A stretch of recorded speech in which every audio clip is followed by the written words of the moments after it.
بدکار کی دوستی سے بچنا، کیونکہ وہ تمہیں معمولی سی چیز کے بدلے میں بیچ دے گا۔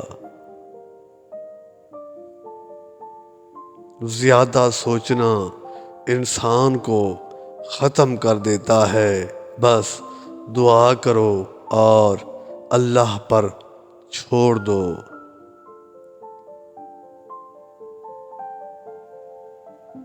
غیبت کرنا کمزور آدمی کی آخری کوشش ہوتی ہے۔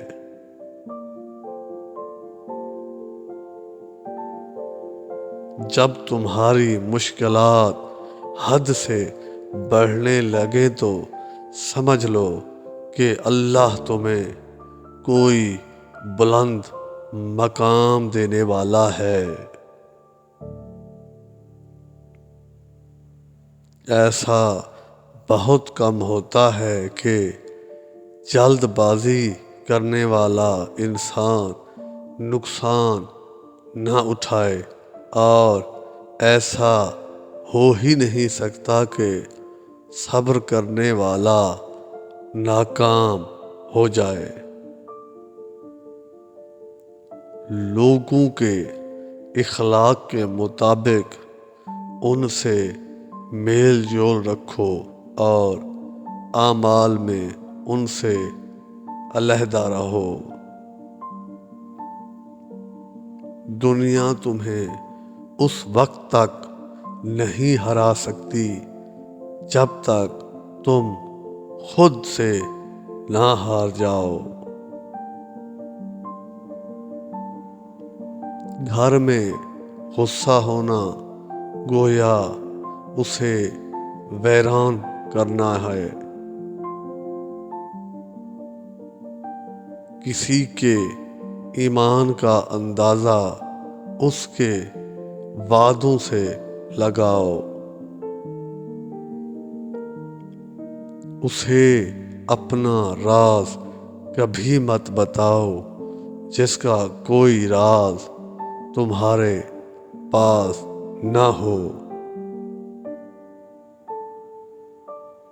شک کو اپنے اوپر غالب مت آنے دو، ورنہ تمہیں دنیا میں کوئی ہمدرد نہیں مل سکے گا۔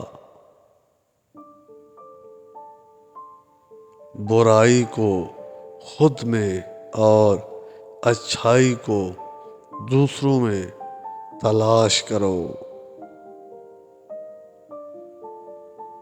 اگر تو کل سیکھنا ہے تو پرندوں سے سیکھو، جب وہ شام کو گھر واپس جاتے ہیں تو ان کی چونچ میں کل کے لیے کوئی دانہ نہیں ہوتا۔ غربت انسان کو اپنے ہی شہر میں اجنبی بنا دیتی ہے۔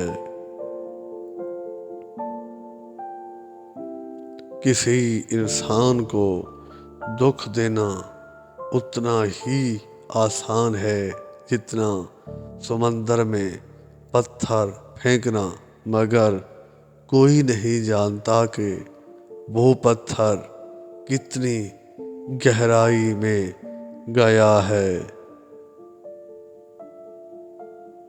جس زبان سے جھوٹ نکلنا بند ہو جائے، اس زبان سے نکلی ہوئی ہر دعا قبول ہوتی ہے۔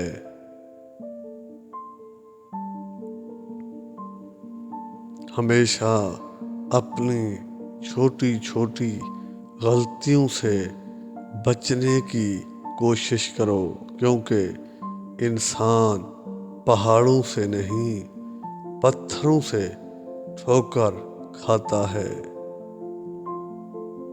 اچھے وقت سے زیادہ اچھے دوست کو عزیز رکھو، کیونکہ اچھے دوست برے وقت کو اچھا بنا دیتے ہیں۔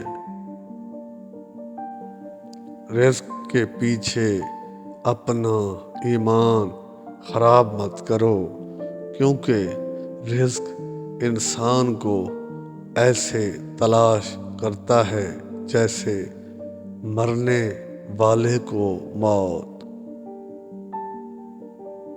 اس شخص کو دوست مت بناؤ جو کسی محفل میں آپ کو شرمندہ کرنا چاہے وہ مذاق میں ہی کیوں نہ ہو۔ ہمیشہ سچ بولو تاکہ تمہیں قسم کھانے کی ضرورت نہ پڑے۔ اپنے وہ نہیں ہوتے جو رونے پر آتے ہیں، اپنے وہ ہوتے ہیں جو رونے ہی نہیں دیتے۔